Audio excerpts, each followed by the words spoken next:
প্রশান্তির জায়গা রয়েছে, তৃপ্তির জায়গা রয়েছে।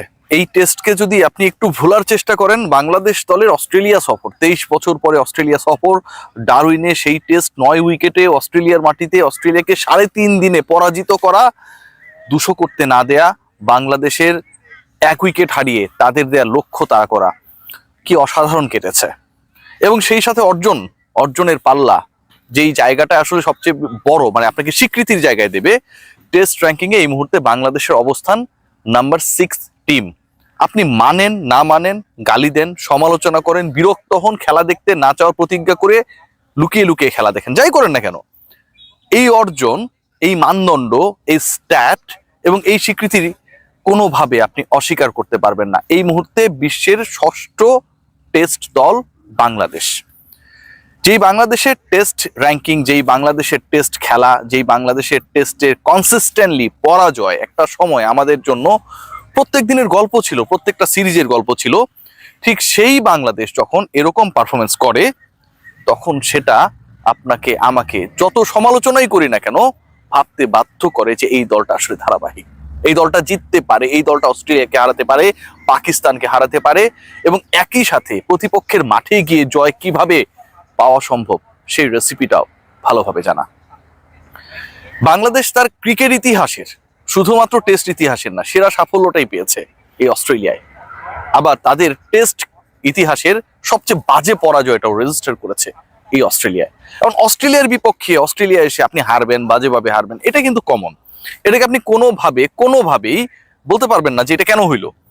আপনি যদি আরব আমিরাতে গিয়ে তাদের বিপক্ষে হেরে যান, প্রশ্ন থাকবে যে ঠিক আছে, তারা ভালো দল না, তাদের সাথে আমাদের কন্ডিশন মেলে, অনেক ধরনের যুক্তি থাকবে।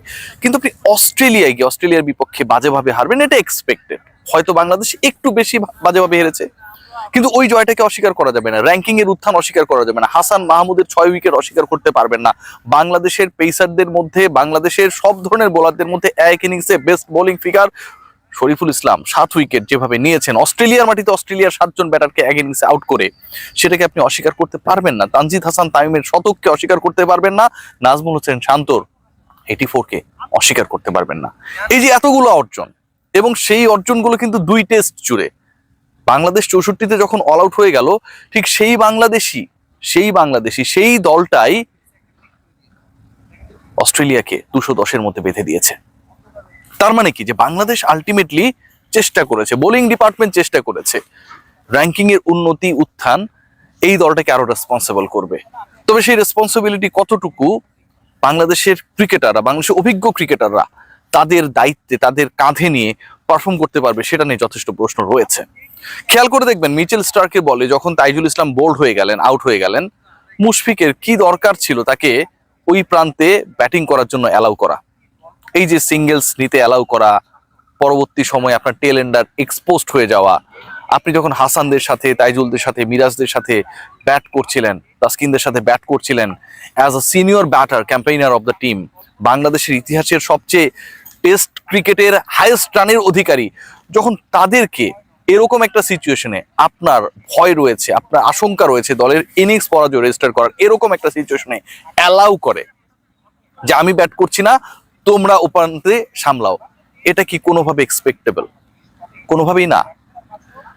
খেয়াল করে দেখবেন, লিটন কুমার দাস, বাংলাদেশের যে কয়েকটা বড় বড় টেস্ট উইন আমরা গত কিছুদিনে রেজিস্টার করেছি, মানে এই উইনগুলোই তো আলটিমেটলি বাংলাদেশকে ওই টপ 6-এ নিয়ে এসেছে। লিটন কুমার দাসের একটা বিগ রোল ছিল বাংলাদেশের 26 রানে 6 উইকেট যাওয়ার পরে পাকিস্তানের রাওয়ালপিন্ডিতে। What a performance by Liton Kumar Das, what a partnership Liton and Mehedi Hasan Miraz. সেই লিটন কুমার দাস অস্ট্রেলিয়ায় এসে অ্যাটলিস্ট রানের খাতা তো খুলবেন, সেটাও করতে পারলেন না। টানা 3 ইনিংসে ব্যর্থ, 3 ইনিংসে 3টা 0। লিটনের নাম, লিটনের যোগ্যতা, লিটনের রেসপন্সিবিলিটি, লিটনের সাম্প্রতিক পারফরমেন্স, লিটনের প্রতি আপনার আমার এক্সপেকটেশনস কোনো কিছুর অনুবাদ করে না। বাংলাদেশ ঠিক তখন হেরে যায় যখন মুশফিকরা টেলেন্ডারদের এক্সপোজ করে। বাংলাদেশ তখন হেরে যায় যখন লিটন কুমার দাসরা অতিরিক্ত প্রেসারকে ক্রিকেটটা ভুলে কাঁধে তুলে নেন, এবং সেটার প্রতিদানে 3 ইনিংসে 0-তে আউট হন।